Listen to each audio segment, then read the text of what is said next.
We ready? Mm-hmm. Okay, here we go. You pinching your cheeks to make yourself look like alive for this thing? Yeah. Do you think it's working? What do you think? No. He is the wind, and she is the wave, and together they make up the band they call the wind and the wave. They're not related, they're best buds, they're BFFs for life, hashtag BDIT dubs. It's the Dwight and Patty Show. The Dwight and Patty Show. It's the Dwight and Patty Show. It's Dwight. And Patty. Hey, welcome to episode 14 of the Dwight and Patty Show podcast presented by The Wind and the Wave. Hello, Patricia Manchester Drew the Fourth. How are you doing? I'm all right. It's a rainy, cloudy day, so I'm sleepy. Yep, it is. And I've been watching this show that I watched a long time ago that I stopped watching called Parenthood. It's not really about parenting. It's more just about this like big family and the family dynamic, and I like it. Yeah, I remember that show. I don't think I ever watched it, but I remember it. Sarah and I have been watching one good show and one guilty pleasure. Good show, White Lines on Netflix. Mhm. Very good, about murder in Ibiza. And it's just very good and very fun. And then the other one we watched was a teen drama called Outer Banks, and it's all the rage with all the teenagers. And it has a lot of That doesn't sound good at all. handsome like 20-year-olds. Oh, it was so good. It was so good. It's so bad. It's great. Okay. I'll put it that way. I wanted to talk about a few things before I get to the mountain of emails we received because people listened for Thank fucking God. months, which is great. Good on them. Yeah. So I read the other day that, due to this COVID-19 stuff, that there's a potential if these independent venues, meaning the venues not owned by Live Nation or C3 or AEG or any of those, any of the big conglomerates, 90% are in danger of going out of business without federal assistance. Sucks. 90%, and That's that a includes, lot. and that's includes literally everywhere that we've played, from the 930 Club to, every place we've played in Boston is on that list. There's actually a list naming the clubs? Well, I'm going to tell you. So Okay. Congress has conveniently left live music out of a lot of these stimulus packages and live music clubs especially. Why? Well, because in general, without getting political, Republican agendas tend to not emphasize the arts very much. Well, okay, that's true. Which is fine. Everyone has their own importance, but art is what makes everything happen in the world for me, obviously. There is a big, but like our mayor in Austin is doing something about the music community here, but I mean, I know that doesn't. Yeah, I mean, he's about as liberal as gets, and he makes fucking terrible decisions himself. So, but yeah, they're trying to do some stuff here like usual. But as a national thing, it's in a bad place. Yeah. And if they're not allowed to open or only allowed to open at very limited capacity by 2020, 90% have the potential to be, because they've been out of business since literally the day they closed things. Those were the first guys to have to close. And even a little before, when they were, doing events over 1,000 people. Okay, now events over 500 people. Okay, now events over, they were just closing left and right. So there's this quickly started organization called the National Independent Venue Association. You can go to Save Our Venues, I believe it's called. Let me make sure that is what it's called. Yeah, I'll have to link this. Well, I think there's a shortcut to it. It's the NIVASSOC.org, but I think you can go to Save Our Venues, I think is a kind of a quick way to get to it, Saveourvenues.com. Try that and see if that comes up. You want me to like type it in? Yeah, or search it, just so the people can know. Okay. You see it? SaveOurVenues.com, Save US Venues. Is it the National Independent Venue Association at the top? No, it doesn't say that. Let's see. Hold on. What do we have if we lose live music forever? Make some noise, support, initiative. I don't see anything about the organization anywhere here. Okay, well then that, I must be saying the name of it wrong, but so I'll just say it again. NIVASSOC.org, and that instantly when you first log in, go to that site. That is taking me to the National Independent Venue Association website. Right, and it should have a way to email your congressman right away. Okay. There on the front, with 2 easy steps, email every congressman and legislator that appropriates funding. They already have 500,000 signatures, and obviously anyone that loves live music, and I know a lot of our fans do, you need to go on this site and sign up and try to get your local representative to care about arts and music in their Yep. area. Looks like there's a hashtag Save Our Stages. That's what it is. Save Our Stages. There's a Facebook, there's an Instagram, there's a Twitter. Right, but the website is where you can directly email your congressman and legislator for funding. And I got 2 responses from ours who have already actually sponsored a bill. But the more signatures they get, obviously, the more ammunition they have. John Corwin in Texas, who is does a lot of things I disagree with, is always in support of live music in Texas for whatever reason. So I appreciate him for that. He's always been along with our Grammy stuff too when I was on that board. So anyway, it says, I'm going to read their thing real quick. National Independent Venue Association, whose members, employees, and artists and local communities are facing an existential crisis as a result of COVID-19 pandemic, are in urgent need of targeted legislative and regulatory assistance. Today sent a letter to Washington leadership proposing solutions to address the unique and dire situation facing the industry. And on it goes. For instance, this is the president of this is Dana Frank, who owns, First Avenue in Minneapolis, which we've played many times.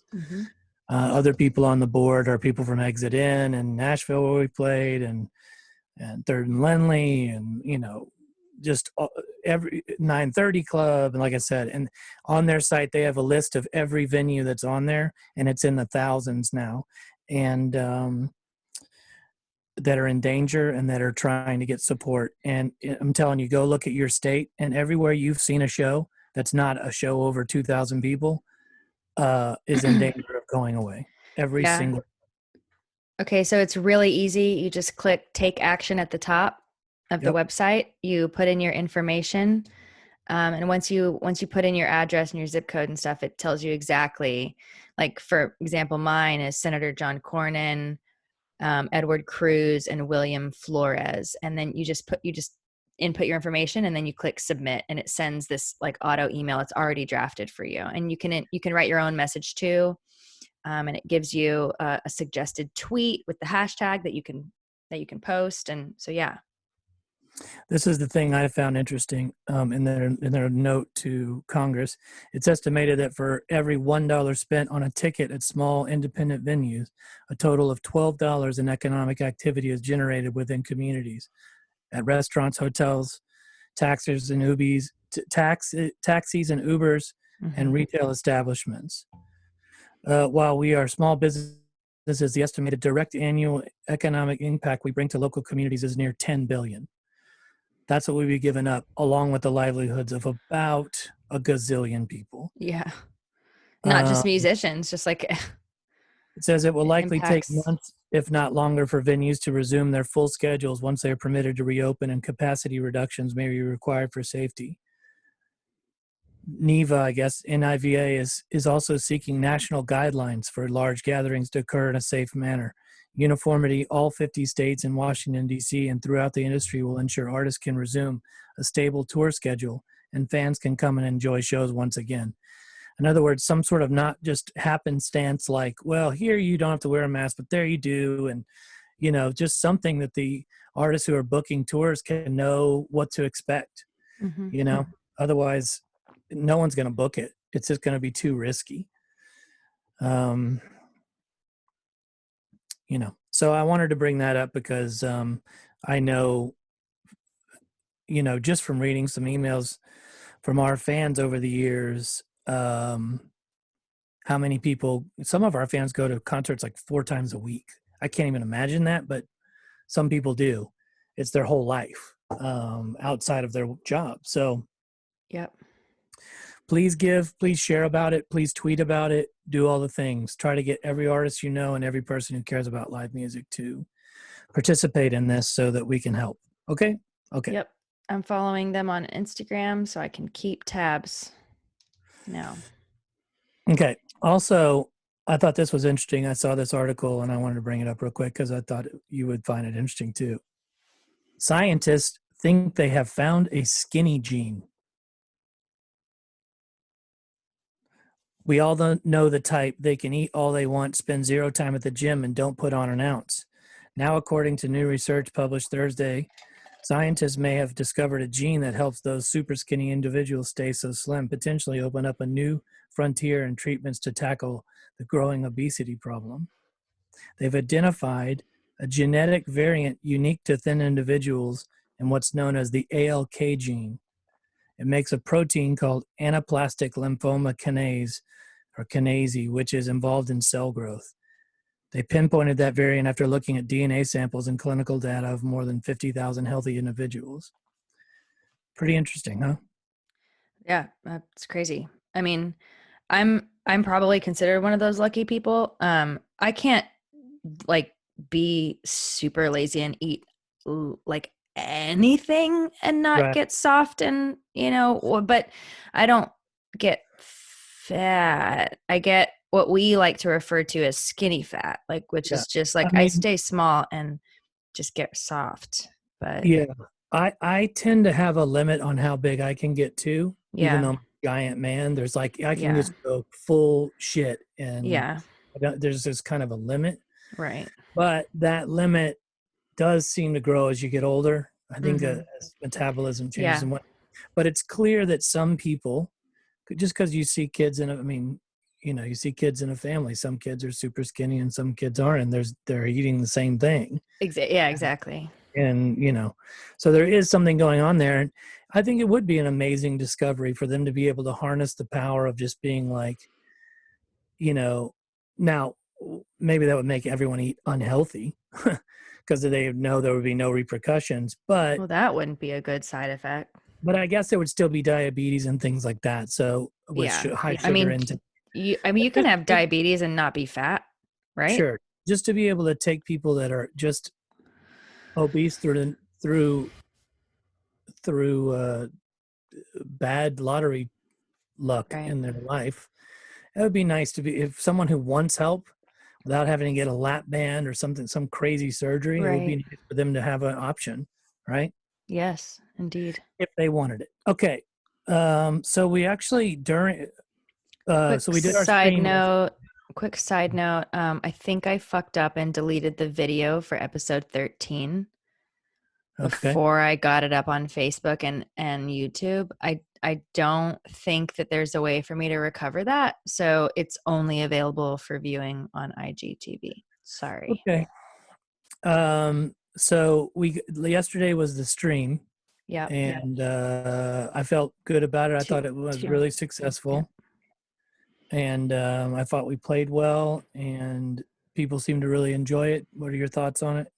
Yeah, I enjoyed it too. It was a long ass day for us. It was a long day. Yeah, okay. We need to decide if we'll do 2 next time or 1, though. It seemed like when I did the informal poll, 2 was seemed like they were into the 2. Yeah. Yeah. And then we did try to mix it up on the second one. So they weren't totally exactly the same. That's the point. People enjoyed that they were different. And we did sell enough tickets to both where people bought tickets to both. Mm-hmm. There were clearly some interest in that. So anyway, we'll probably continue it that way. We'll announce as it gets closer when we're doing the Happiness Is Not a Place in its entirety. During that episode, we got 1, 2, 3, 4, 5 new patrons on Patreon. 5? Yep. So it's all kind of playing together. Do you know what I mean? Yeah. Which I like. I'm gonna have to go personally thank those people. So let me say warm welcome to our new Patreon or patron, Suzette McKen. MCN. Suzette McKen. Suzette McKen. Okay. And I have nothing to say about her other than thank you for your money.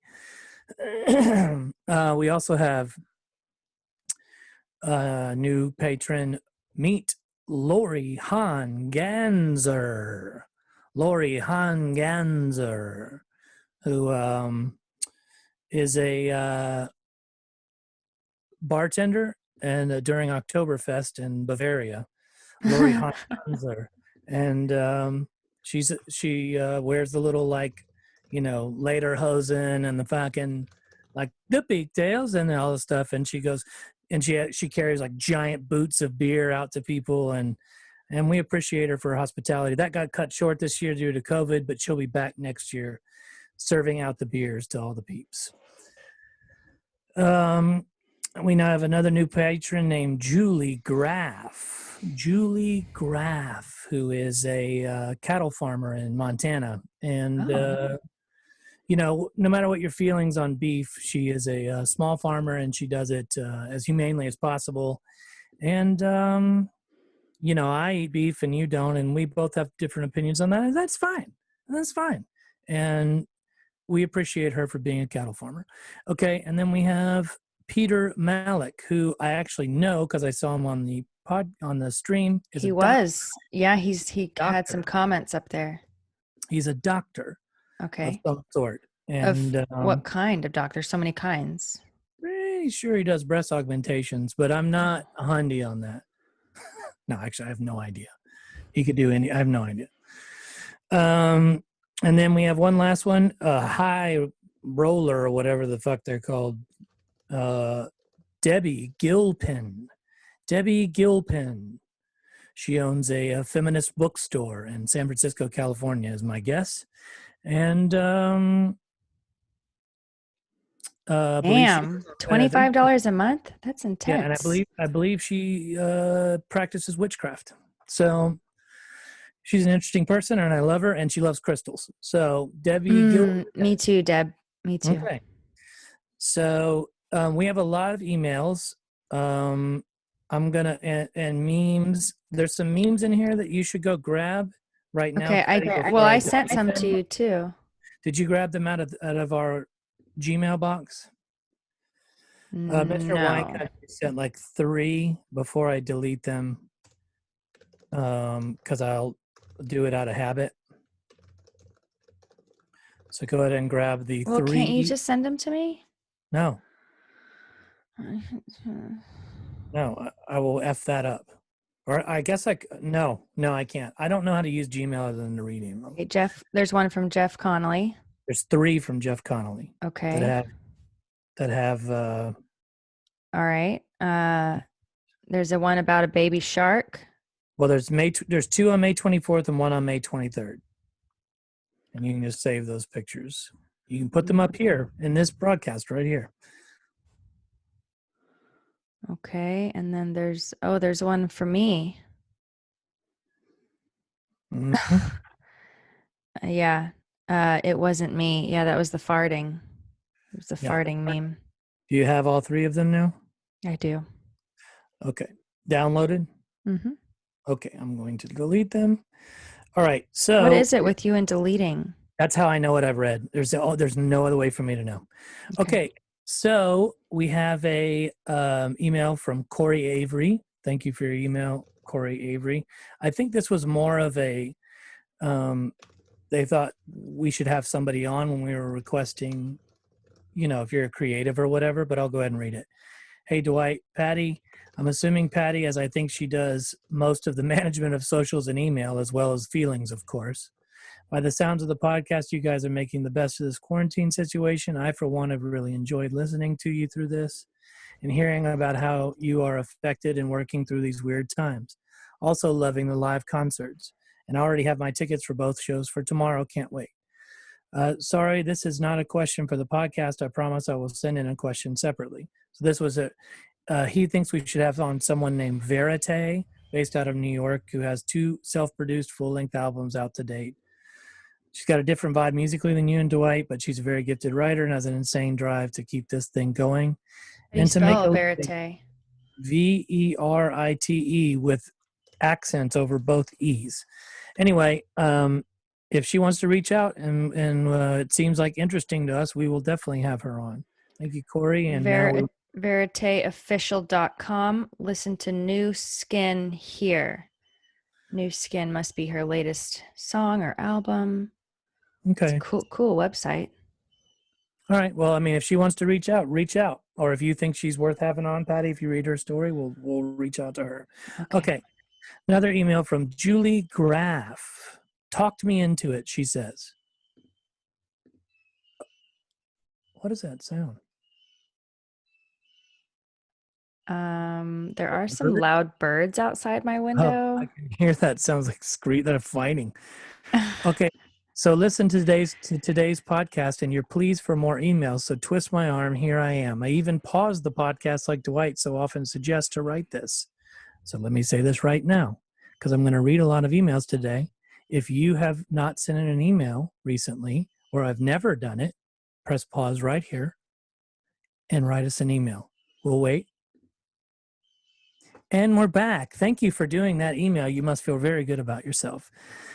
Thanks for reading my email a few weeks ago. I really appreciated what Patty said about self-acceptance being the new self-improvement, and I'm working on it. Samesies. Do I have to do the 3 compliments thing again? You're both amazing. Enough said. No, if you've done the 3 compliments thing once, you've done it. You can just email at will after that. Short comment on the last Feelings Club podcast because it's relevant to music. The new Fiona Apple album you talked about is fucking amazing. I think you both would really appreciate the art of it regardless of whether it is your cup of tea or not. So speaking of Fiona, she is one of the ones I turn to along with The Wind and the Wave when I need comfort music, when I need to feel most like myself, when I need to wallow, or when I need to feel better. You've talked a lot about bands that inspire you and especially new music that you are digging. But what are your go-tos when you are just done? Or do you turn more towards making music? I'm not a musician, so I seek out others who help put words and music to my feelings. What music do you turn to when you're just done, Patty? Or do you turn towards being creative? That's what saves me every time. But, yeah. See, and I do have a hard time being creative when I'm feeling all of the feelings, too many of them all at once, perhaps. I don't know. It kind of depends, but this is a good segue. I wanted to say there's a new app called Ensu, ENSU, and they reached out to me because I'm a musician and I talk about mental health on the interwebs quite a bit. And this app, and I feel like we should maybe have this guy on the podcast because my conversation with him was very interesting. His name was Amal. Yeah. He moved from Sydney to San Francisco and he experienced a lot of depression and anxiety in his life. And he describes himself, or did describe himself, as like a typical adult male who wasn't quite in touch with his emotions. And being from an Indian background, culturally, his family didn't really understand. But anyway, him and his friend and business partner, Travis, who also dealt with these things being a part of the LGBT community, they created this new app called Ensu. And it it integrates with Spotify. Yeah. And it basically, the goal is to help people become more aware of their emotions and emotional states based on their music choices.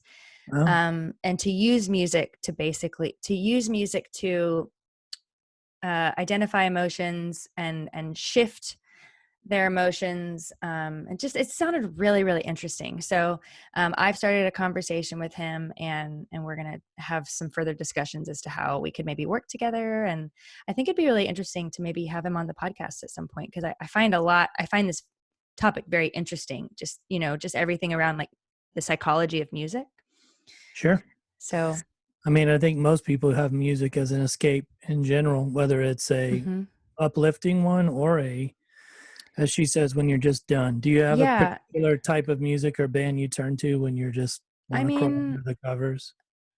So like the Transatlanticism album, like it makes me, it kind of brings me to tears, and it can be in a good way, or if I like just need a good cry, that album is always there for me. But I like that music can like, not only like music can, like you can turn on a song to like shift your mood. Like, oh, I just need to escape and like, just like feel good for a second, or it can be very validating, just validate the current emotional state that you're in. Dude, Sigur Rós came on a scene the other day, and the scene was already beautiful. It was on that White Line show I was talking about, because it's in Ibiza and it's the ocean and everything. And it just overwhelmed me because their music is so overwhelming anyway, that when it's paired with the right scene, totally, it must be what people like felt when they heard our Chasing Cars or whatever when Dreamy died. Just you get overwhelmed when the music choice is really right, Yeah. She says, you asked for creatives who might want to come on the show. I'm not volunteering myself because I don't think that I'm riveting as a speaker, but I work in digital marketing, which involves a lot of writing and creativity. I think it might be interesting for you to have someone like that on your show who maybe works in a more traditional or corporate creative job.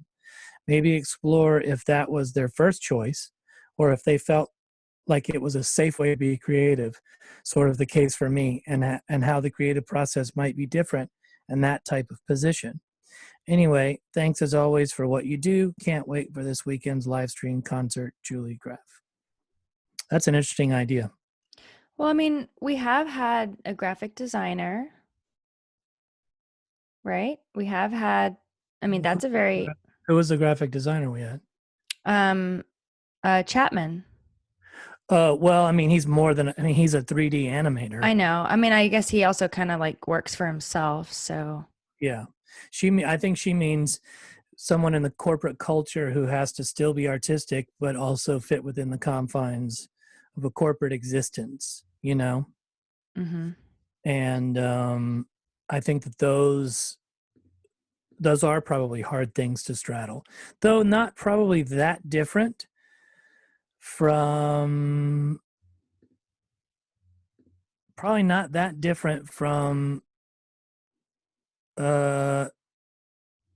like when we're on a label and you're trying to like do videos with them and do photos with them and trying to make decisions that make them happy and also make you happy. It is weird in a corporate culture to make artistic decisions. Yeah. Yeah, because a lot of times you're trying to please a client, or you're trying to please your boss. Right. Yeah. And yourself. And yourself at the same time, if you can, imagine. I mean, you don't want to present something that you don't love either. So imagine that's difficult to find the balance between those things. Right. Yep. Okay. So that's a good idea. Yeah. So I have another email from Lonnie Trevino, who always sends good emails. Hey, Dwight and Patty. Dwight, you are very positive and great motivational coach, and you've become an amazing guitarist in the time I've known you. Also, I love the way you pronounce COVID. I guess I say COVID. Yeah, you did. You say COVID a lot. Oh, okay. Well, it's the COVID. So I've been guilty of freeloading the podcast lately. Please forgive me. The pandemic has got me all mentally jumbled and anxiety-ridden, so I've been keeping myself on a regiment to keep myself busy, writing songs, learning songs, including My Mind is an Endless Sea, which you both saw and heard. Oh, yeah, he posted a cover of My Mind is an Endless Sea, a really cool open tuning version of it, too.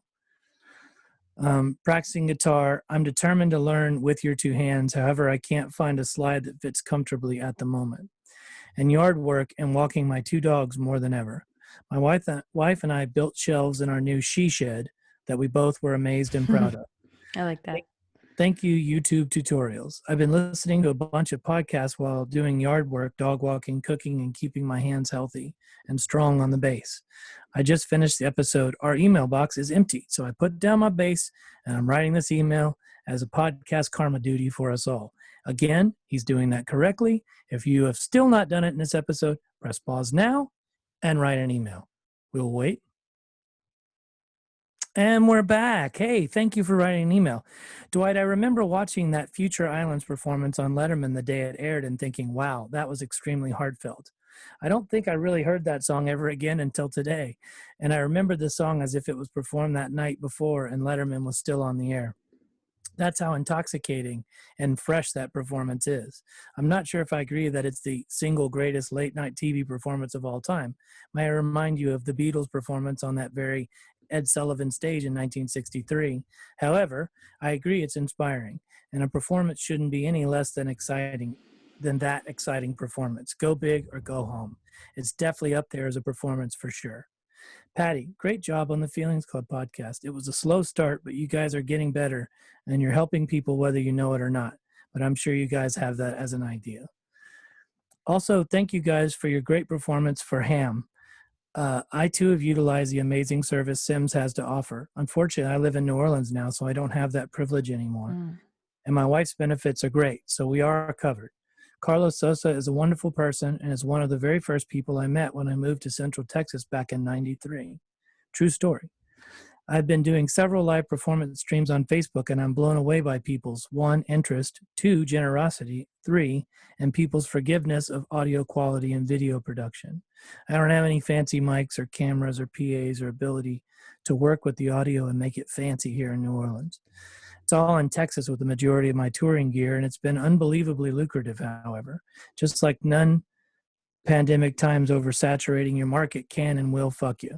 I guess he's saying don't do it too much. So I've been limiting it to every other week, Friday at 7, and Patty and I are doing once a month. So the response has been great, but not enough to live on, unfortunately. Thank goodness for my wife's job. Your first live stream show was so fun. My wife and I both watched, and she's now a fan too. As a matter of fact, we sat at the table to discuss tightening our belts financially, and she asked about the Patreon subscription to you guys. Without missing a beat, she said, well, we can't stop subscribing to that. It's helping the creative arts. How cool is that That's shit? so sweet. Can you see why I asked her to marry me? Double question marks? Yes. And she's hot. So that's the other reason. Oh, well, yeah, I mean, obviously. I went back and listened to the Spotify track by track of From the Wreckage, and you guys sounded so young, wide-eyed, and bushy-tailed. Having listened to season 1 and what you've done so far in season 2, you guys sound so different. However, then and now, you guys have been authentic, and I appreciate that about it. Thanks. I was going to suggest you do the same for other albums, but it sounds like you've already decided to do that. I look forward to that. I was loving 2 episodes a week, but I totally understand why you guys stopped. I get it. It's a lot of work. It was wonderful while it lasted. If anything, this pandemic has made me more appreciative of the band I'm a part of.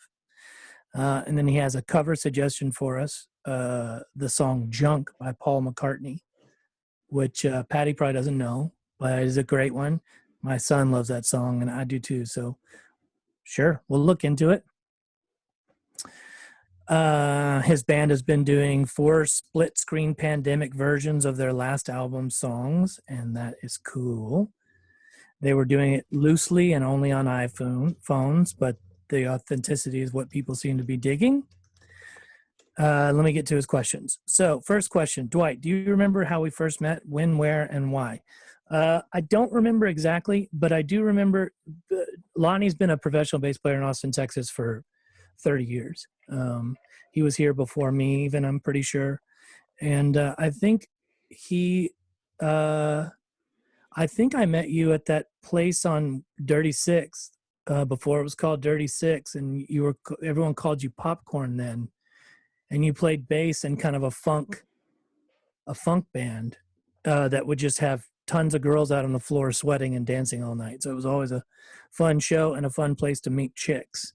So it was a popular hangout, I think, on like Thursday nights or something. I love Popcorn. Why was he called Popcorn?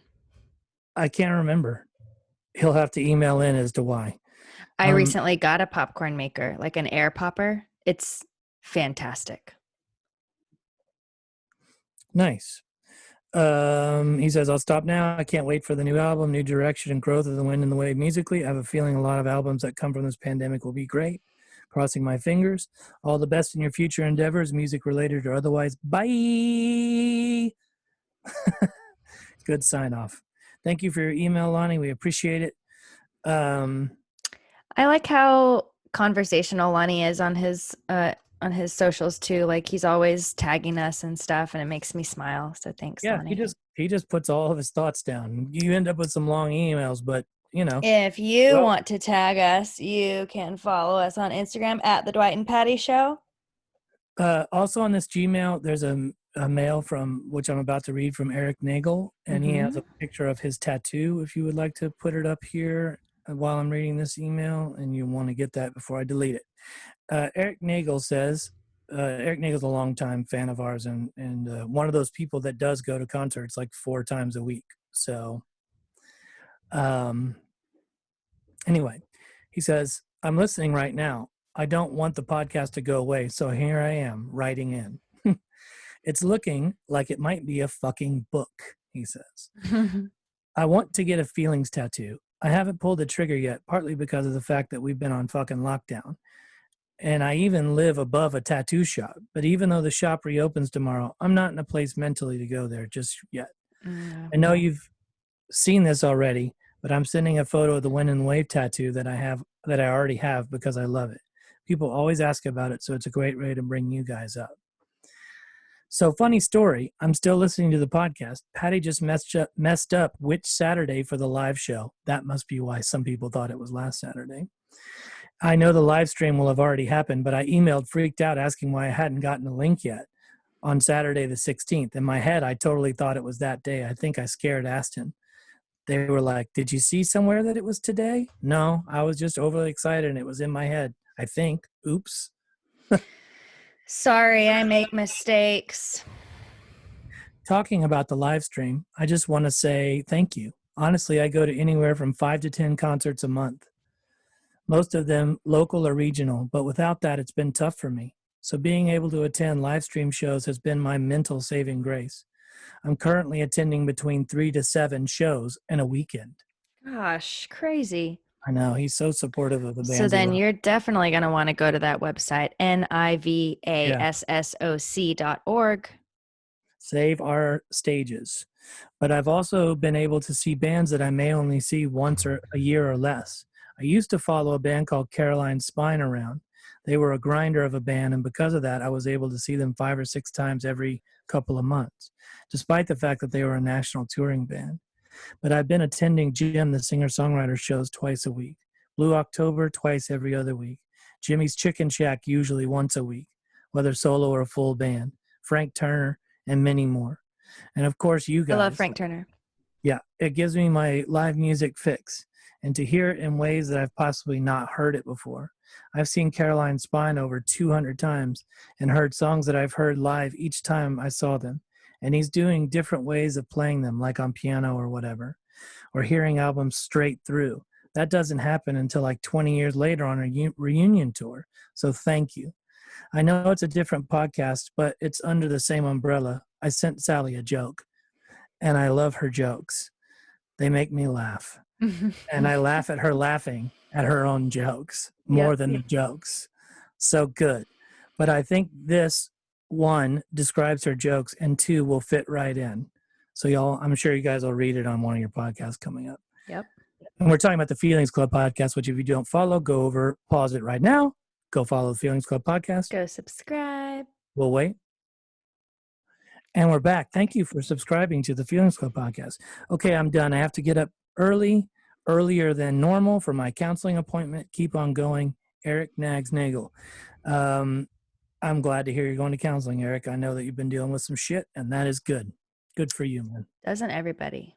All the time. It's hard to be human. Yeah, for sure. Let's do one or two more emails, then get out of here. Okay, but I had a dream the other night, and I really wanted to tell you about it. Okay, you want to just finish with that, and then we'll do the rest of the emails in the next episode? Whatever you want. Okay. It's your podcast. It's yours.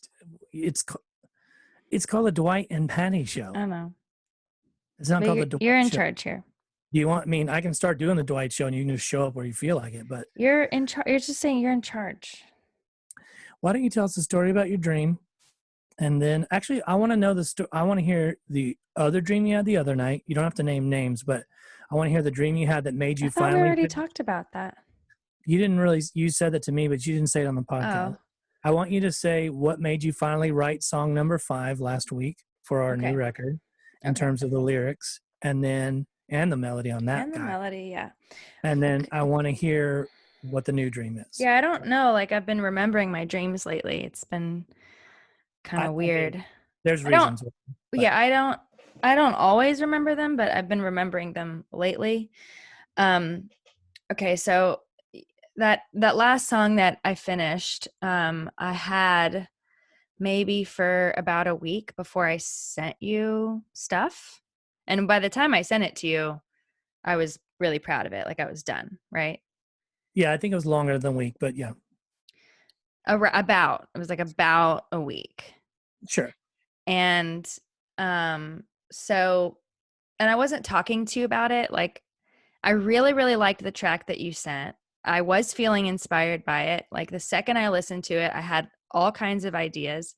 And I'm so glad that right when I listened to it, I did press record and I did jot down some initial ideas. And I'm so glad I did that.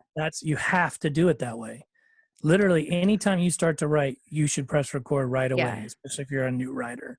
I'm so glad I did that, because there are some really good ideas that come out kind of instantaneously that I might not be able to remember. Well, and you won't do them even if you think you remember it. You don't do them the same. Yeah. Yep. So, so I was able to, so I did that right away. And then I kind of sat with it and I was listening to it almost daily, but just like not really writing to it. And I wasn't talking to you about it because I was having some internal feelings of shame and guilt for not writing to it. I would like to say I wasn't pestering you. You weren't asking me about it, but you don't have to. Right. Because I know you're thinking about it and I know you're eager to hear my ideas. And as long as I know that you've listened to it, I'm generally okay with you taking your time. I just want to know that you've listened to the work I just put into it. Right. You know what I mean? Yeah. So I had it. It was in my head. I had been listening to it. I just wasn't writing to it, aside from just jotting down those initial ideas. And I was being really hard on myself, not talking to you about it, but being really hard on myself internally and feeling guilty for not working on it and feeling shameful. But and those feelings do not help me write, do not encourage me to write either. I'm just like, you're a piece of shit. And then I just double down on the feelings of being a piece of shit. And then I'm just like, see, you're a piece of shit. You can definitely get into a negative shame spiral really easily. I've seen you do it very easily. Yeah. So anyway, so then I had a dream and it's really funny. So I was in a hotel room typical to what we have stayed in the past when we have shared rooms, like 2 queen beds. And I was on one bed. I don't know what I was doing. And then on the other bed were two other male musicians, writers, from my life, people that I know from my past, sort of. And people that I'll just say I've had conflicts with them, and they're not my favorite of people, but they're both talented in their own right. And I was like clear as day they were listening to this song and writing to this song that I had.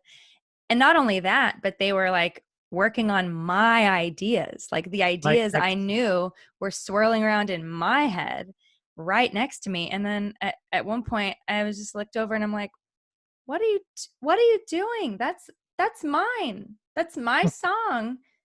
And those are my ideas. You can't, what are you doing? And they were like, well, you weren't writing to it. So Dwight gave it to us and now it's ours. Now we're doing it. And I woke up, like, first of all, it's hilarious that I dreamt that. Yeah. But I also woke up and I felt like so motivated to fucking get my ideas down. Cause I was like, fuck that shit. That's my goddamn song. That's my song. Those are my fucking ideas. That's mine. So, and the first thing I did that morning, a lot. I wanted you to have that dream over and over again. Thank you. The first thing I did that morning was I made myself a cup of tea. I was like, the first thing I'm going to do is the first thing I'm going to do. I'm going to get my notebook. I'm going to grab my phone. I'm going to listen. I'm going to go outside. I went outside in my backyard. I sat down on my little love seat with my tea and my notebook and my phone. And I'm listening to it and I'm singing, I'm writing. And I'm like, I'm going to finish this goddamn song. And I did. And it took me a couple hours. And there was a moment where I was like, do it, get it out. You know, like I got stuck on a word or got stuck on a line or something. But I was kind of writing about like, I got to the point in the song where I was writing about putting my feet in the grass, because we talk about that a lot. It's called earthing. And I do it a lot to calm my nervous system when I'm feeling really anxious. Mm-hmm. And you had just given that the title. Yeah, I called that demo. That track Feet in the Grass. Yeah. You called it Feet in the Grass. And that served as inspiration for me. So I got to a line where I wanted to allude to that. And I got stuck. There's not really any grass in my backyard. So I went to the front yard and I put my feet in the grass. Nice. And I finished it. Well, and hopefully you know that that's a subtle move of mine to hopefully inspire something. I do that all the time. If I don't have a melody I'm singing and I'm just sending you music, I'll often title it something that it makes me think about, that I know you'll relate to. Yeah. Doesn't mean you have to use it or even use the line, but usually I think it does inspire something. I also want to quickly comment on, because I know we have a lot of writers that listen to this. I have a theory that your most creative time and free time is in the morning when you wake up, before you do any work or check any emails or do anything like that. So like when you throw on your robe, when you have your coffee, about then is when you're at your most creative. And I highly recommend, in terms of like the first ideas you get, first lyrical ideas, first melody ideas, like the core creativity, not the work of it. The work of it can come at any time of the day. Right. Like you have the idea, if you're struggling over a word or a line, that could come at 4:00 in the shower a week later. But those initial creative ideas are flowing freer in the morning post dream Why state. is that? It's like you've just come out of this like other realm or something. It's that, and you haven't faced any of the realities of the day. Right. In other words, it's really important that you do that before you start texting, before you check your emails, before you go, oh fuck, I gotta pay the electric bill. Before you put your brain in like real life stuff, because then it's not free anymore. Yeah, and you're not free. So I'll recommend it to you again, but I know I have, but I recommend that as a strategy. Yeah. Get up, write, and then go about your day. Get up, write, then go about your day. Right. Like you don't have to sit there and labor on it all fucking day. You can spend 15 minutes and it's a highly successful creative time always. Mm-hmm. It's never not. That's the thing. Mm-hmm. It's never not. There is always an idea in the morning, always. And that goes to anything, any creativity on any project. There is always something there in the morning, always. Something. What was your next dream? Okay, so the next dream I had, pretty funny. Okay, so in my dream, I let my husband be in charge of stuff. What does that mean? In charge of what? Just like life stuff. That Like you don't usually let him be in charge of?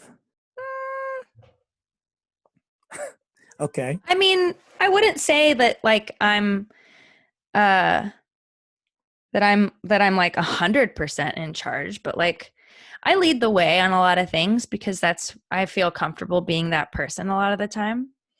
And probably because I don't trust other people to make the correct decisions, which are the decisions that I would make. So in my dream, I let my husband be in charge, and we were moving out of this condo. And which I guess I don't know if I've updated you guys. I did find a tenant for this condo, and I will be moving to my rent house in July. So yay! As predicted. Yes. But anyway, so in my dream, we were moving out of this condo, and we weren't going to the rent house, but we were, in my dream, we had to find a place to live. So in my dream, we end up at this like really, really shitty apartment in a dangerous part of town, like in an apartment building that was like falling apart. It like some of the stairs were missing on the staircase. You have to like watch where you're stepping. The railing was like unstable. Okay. There were like thugs and hookers like walking all around in our building. It was like not a good situation. Yeah. But we find ourselves in this crappy apartment that's falling apart. I mean, like the wallpaper is like falling off the wall. Like it's like a one room situation. It's terrible. It's very much a downgrade from where we are in life. And I'm like, okay, so, this is okay. This is like a temporary spot while we find our home. And Kevin's like, well, I mean, kind of. So we bought this place. So I bought it. And I was like, oh, because you were letting him make decisions. Right, because I let him be in charge, which was First mistake. Clearly, yeah, mistake made. So he's like, well, I bought it. And I was like, okay, okay, but it's still temporary. Like we can still we can still look for another place. Like we can sell it. Okay, well, I was thinking that it would be like more of like a long-term investment. And I was like, okay, what do you mean by okay, how much was this place, Kevin? He was like, well, it was $500,000. Which doesn't make sense. I know, it's a dream. And I was like, what? I mean, you bought this place that's absolutely terrible and dangerous and we can't even afford it? And he was like, well, it's a long-term investment. It's long-term. So like think long-term. Like eventually someone will want to buy this land and they will have to buy us out of this building. And I'm like, okay. And until then, we're just going to risk our lives on the daily here. Like I was furious with his decision. You? That I immediately like left him. I immediately like kicked him out or left him or something. And it was like I instantly became a lesbian and started sleeping with all the hookers in my building. No surprise. Like insta lesbian. Surprise on the hooker part, but I was sleeping with the scary hookers. Okay. How was that? In my dream, I was surprisingly like I knew what I was doing. Okay. Like I was like good at it or something. Okay. Being a lesbian, you were good at being a lesbian. And then I thought it was really funny. I thought it was a really funny dream. And then I told Kevin and he didn't like it. He didn't like the dream? He didn't like it. He was like, Patty, that's like all my fears coming to fruition. Like, well, as they should be. A, you don't let him do anything, and B, you're definitely a lesbian. So like, it's tough to, So moral of the story is just continue to let me be in charge and then everything will be fine. And sometimes keep your dreams to yourself. Maybe. Okay. Take us out, P. See you next week. Okay. I hope you guys enjoyed that. I thought it was funny. I liked it. Kevin didn't like it, but Anyway, leave us a review wherever you listen to this podcast, please. It's very helpful. It's also helpful if you follow us on socials and like our posts and engage with us a little bit. Also, we like it. We like to hear from you. So send us an email. You can send it to the Dwight and Patty Show at gmail.com. You can also comment on any of our posts. You can also DM us and I can take a screenshot and we can read those here, whatever is easiest. Consider becoming a supporter on Patreon for juicy treats like unreleased demos and early access to final versions of songs, discount codes, and more. Also, we've got more live streams coming up, and our Patreon supporters get free access to those. So that's a nice perk. I have been, even though we're working on new songs, I have started releasing to the Patreon supporters some songs that I wrote without Dwight when I took that writing trip to Nashville. So I've got one up there now and people are kind of digging it, and that makes me feel really good. You can follow us on Instagram at the Dwight and Patty Show, and you can watch this podcast on, assuming that I don't completely fuck up and delete it. You can watch this podcast on YouTube, Facebook, and IGTV, and give us all the likes on all the things. And definitely go check out hashtag Save Our Stages, NIVASSOC.org, and take some action. Put your information in there and tell your people who are in charge in your state that that live music and comedy is very important. And if we lose our venues, it's going to be a terrible, terrible thing for lots of people. Terrible. So we'll see you next week. Some of the emails will be a week behind because I know a lot of people sent some about the stream, but is what it is. We'll get to it. Yeah. See you next time. Bye.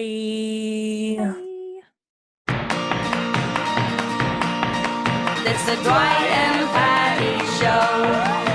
The Dwight and Patty Show. It's the Dwight and Patty